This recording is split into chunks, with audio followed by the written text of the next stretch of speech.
Welcome to this episode of 60 Second Retail, a BDO podcast keeping you in the know on events and trends in the retail and consumer products industry impacting your bottom line in just a few short minutes. Hello, my name is Natalie Cutler. I'm the national leader of the Retail and Consumer Products Industry Group at BDO USA. As we approach the end of 2024, I wanted to revisit a topic we explored at the top of the year and take a closer look at how retail real estate has evolved against previous expectations and predictions.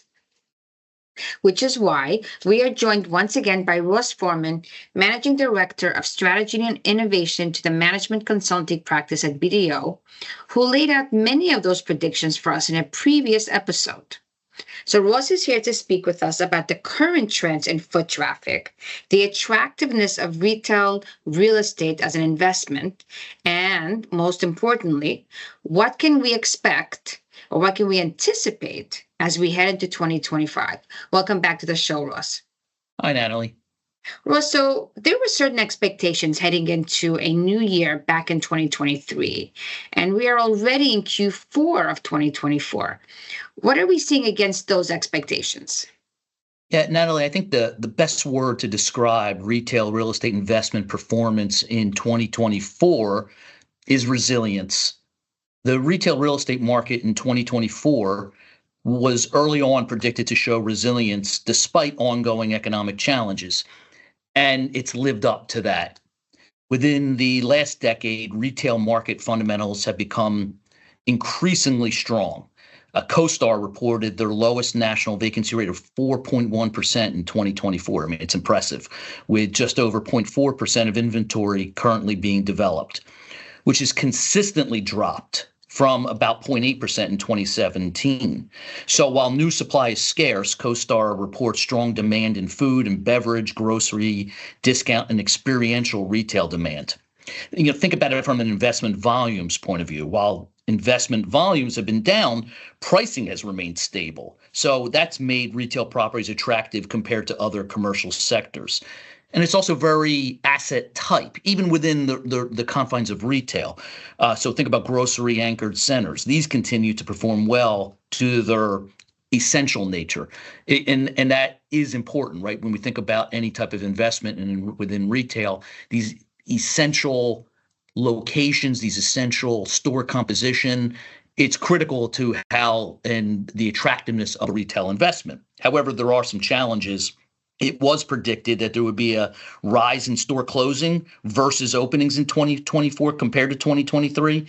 And so according to a recent CoreSite report, there were 4,666 retail store closures so far in 2024 compared to 4,528 store openings, meaning there were 138 more store closures than openings. And by the way, that's through August. I mean, we've heard and read a lot in the last several months, and think about some of the big names out there that are closing material number of locations. So I love the word resilient when it comes to retail, because as you know, for years now, pre-pandemic, post-pandemic, everyone is talking about that the retail apocalypse is coming and retail is going to die and it's all going to, and we're not going to have any place to shop and it'll all go to e-commerce. So it's nice to hear the word resilient. But let's talk about foot traffic. What are we seeing in terms of foot traffic? So I'll use the word again. Consumer resilience is just shining through. Foot traffic's expected to continue recovering, especially in prime retail locations. And as we mentioned earlier, these experiential retail spaces. So there's been steady growth. Foot traffic's been steadily increasing. There was a notable rise to 4.9% in August 2024.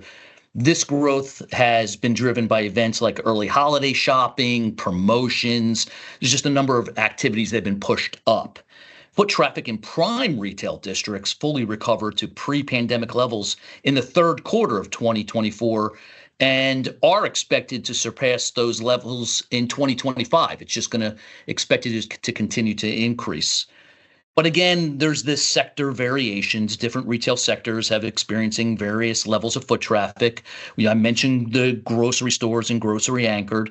Foot traffic has been stable with a slight increase driven by promotions. Apparel stores, there's been a 3.6% increase in store visits.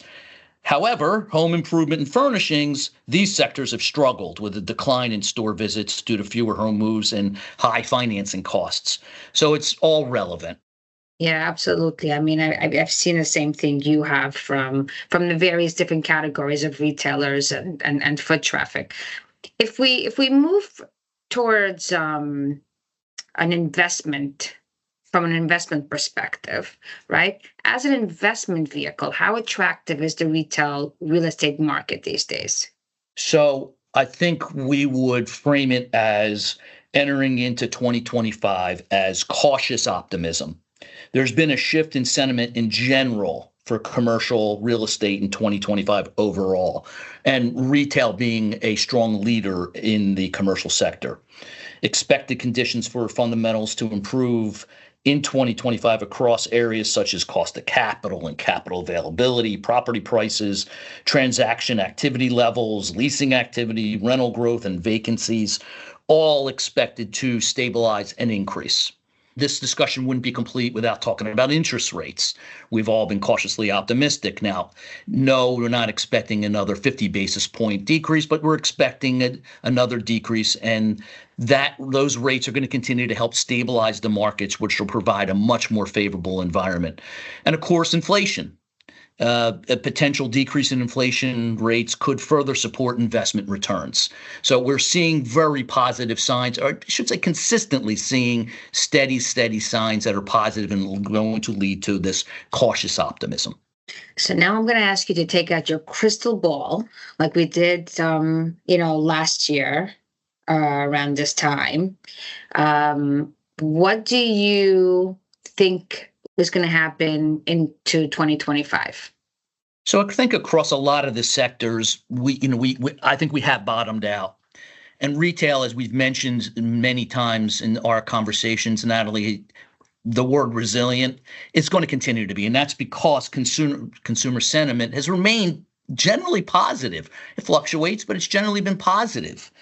And so as more and more data gets released, right, and we start to see some of the things we talked about just moments ago around inflation decreasing and seeing interest rates come down a bit, I think that's inevitable. We're going to continue to see some steady growth in attractiveness, specifically within the retail real estate investment sector. They are attractive investments compared to the alternatives, and will probably remain so throughout 2025. All right. Well, I look forward to doing this episode with you next year around this time, so we can see how the predictions held up. Thank you very much for your time today, Ross. And don't forget to add us to your podcast library to keep your finger on the pulse of the retail industry. Have a wonderful day. And that concludes this episode of BDO's 60-Second Retail Podcast. Don't forget to tune in for the next episode. To find more information on our hosts, guests, BDO's services, or listen to previous episodes of 60-Second Retail, please visit www.bdo.com/60-second-retail.